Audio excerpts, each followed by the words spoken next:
Good morning universe. இன்றைக்கி வந்து November 20. So இன்றைக்கி என்ன ரீடிங், வாராகி வந்து என்ன மோட்டிவேஷன், என்ன மெசேஜ் கொடுக்குறாங்க அப்படின்னு பார்க்கலாம். பாருங்கள், ஃபஸ்ட்டு தி ஸ்டார் வந்திருக்கு, அப்புறம் த பேஜ் ஆஃப் ஸ்வார்ட் வந்திருக்கு. இந்த ஸ்டார் அப்படிங்கிறது என்ன அப்படின்னு பார்த்தீங்கன்னா, உங்களுக்கு என்ன டிசையரோ அது வந்து ஃபுல்ஃபில் ஆகக்கூடிய டைம் அப்படின்னு சொல்கிறாங்க. நீங்கள் எதுக்காகவும் இனிமேல் வெயிட் பண்ண வேணாம். உங்கள் நல்ல எண்ணத்துக்கு நீங்கள் இவ்வளோ நாள் முயற்சி பண்ணதெல்லாம் சக்ஸஸ் ஆகக்கூடிய ஒரு நாளாகவும் இருக்கும்.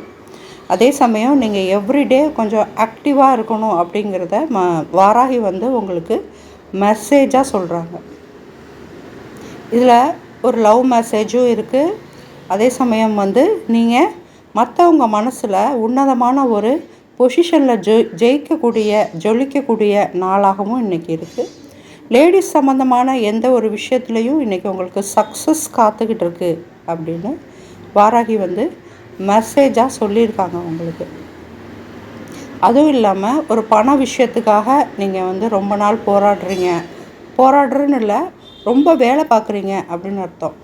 ஸோ அதெல்லாம் வந்து கொஞ்சம் செலவு பண்ணி, பிளண்டியாக செலவு பண்ணி நீங்கள் ஏதாச்சும் ஒரு வீடு வாங்கணும், இல்லை வேறு ஏதாச்சும் வாங்கணும் அப்படின்னு ஆசைப்பட்றீங்க அப்படின்னா அதற்கான நாளாக கூட இன்றைக்கி இருக்கலாம் அப்படிங்கிறது வாராகி வந்து மென்ஷன் பண்ணுறாங்க உங்களுக்கு. ஸோ ஒவ்வொரு வாட்டியும் நீங்கள் யாருக்காகவும் எதுக்காகவும் வந்து ஒரு லேபர் மாதிரியோ இல்லை வந்து ஒரு அடிமை மாதிரியோ இருந்திருக்க வாய்ப்பு இருக்குது. ஆனால் இனிமே அது கிடையாது அப்படின்னு சொல்கிறாங்க. அதே சமயம் வந்து கையில் காசு செலவானாலும் பரவாயில்ல, அது ரிஸ்க் கிடையாது அப்படிங்கிறாங்க. ஸோ நீங்கள் வந்து இந்த மாதிரி மோட்டிவேட்டடாக ஆகணுங்கிறதுக்காக வாராகி என்ன சொல்கிறாங்க பாருங்கள். கொஞ்சம் பக்குவ நிலையை அடையணும் அப்படிங்கிறாங்க. அதே சமயம் வந்து தொடர்ந்து இந்த வேலையில், இந்த ரிஸ்கி ஜாபில் வந்து இருக்கணுமா அப்படிங்கிறதையும் வாராகி கேட்குறாங்க. ரிஸ்கி ஜாப்னால் நான் உன்னையே வருத்திக்கக்கூடிய அல்லது வந்து அடுத்த வேலைக்கு ஒன்றா செயல்படாத ஒரு விஷயத்துக்காக நீ இருக்கணுமா அப்படிங்கிறத ரீகன்சர்ன் பண்ணு அப்படிங்கிறத சொல்கிறாங்க.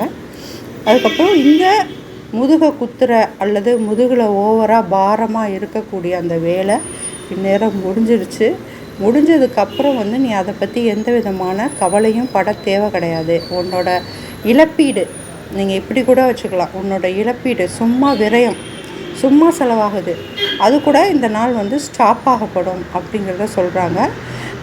ஸ்டாப் ஆகிட்டு உங்களுக்கான ஃபேமிலி, ஒரு மேலு, அதாவது உங்களுக்கு மனசுக்கு பிடிச்ச ஒரு ஆண்மகன், இவங்க வந்து உங்கள் பாரத்தை எடுத்துக்குவாங்க அப்படிங்கிறது வாராகி வந்து உங்களை மோட்டிவேட் பண்ணுறாங்க. அதே சமயம் வந்து இவ்வளோ செலவாகி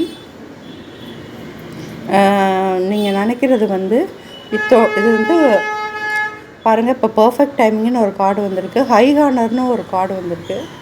ஸோ இதுதான் நான் என்ன சொல்கிறேன் அப்படின்னா, உங்கள் செலவு, அனாவசிய செலவு, விரைய செலவு வந்து முடிந்தது அப்படிங்கிறது வாராகி சொல்கிறாங்க.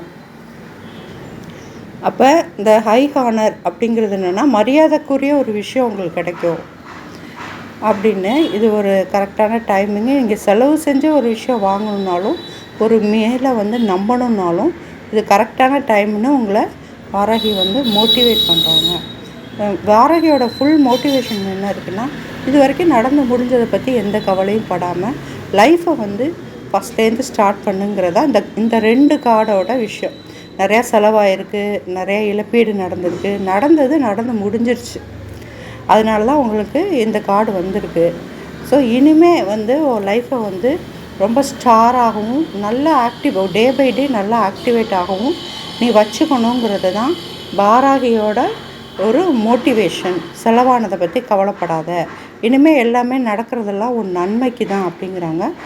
இது வந்து உங்கள் வீட்டுக்காரர் இல்லை உங்கள் மனைவியாலையும் இது புரிஞ்சுக்க முடியும், இல்லை உங்களை நேசிக்கிறவங்களாலேயும் இது புரிஞ்சுக்க முடியும். ஸோ நீங்கள் 3 பெண்களும் வந்து கரெக்டாக வந்து 3 பெண்கள்னு இல்லை, இந்த 3 பெண்கள் கார்டு எதுக்கு வந்திருக்கு, 3 ஆஃப் கப்ஸ் எதுக்கு வந்திருக்குன்னா, நல்ல அல்டிமேட்டான ஒரு செலப்ரேஷன், வெற்றியை கொண்டாடக்கூடிய தருணம் அப்படிங்கிறாங்க. ஸோ இன்றைய நாள் உங்களுக்கு வரக்கூடிய மெசேஜ் என்னென்னா, கண்டிப்பாக ஏதாச்சும் ஒரு வெற்றி சம்மந்தமான ஒரு மெசேஜ் வரும். இனிமேல் அதிகப்படியான செலவுகள் வராது அப்படிங்கிறது சொல்கிறாங்க. செலவு பண்ணதை பற்றி நீ கவலைப்படக்கூடாது அப்படிங்கிறது தான் அவங்களோட மோட்டிவேட்டாக இருக்குது. ஸோ அது ஒரு பக்குவமாக நடந்துக்கிட்டு உங்களை நீங்கள் காப்பாற்றிக்கக்கூடிய அல்லது திருப்பியும் லைஃபுக்குள்ளே இணையக்கூடிய ஒரு நல்ல வாய்ப்பாக இதை எடுத்துக்கணும் அப்படிங்கிறது அவங்களோட பிளெஸ்ஸிங். இந்த டைமிங் என்ன அப்படின்னா, எல்லா கெடுதல்களையும் நடந்த கெடுதல்கள் அனைத்தையும் மறந்துட்டு நீ ஒரு நல்ல சோர்ஸ் இணையிற நாள் அப்படிங்க.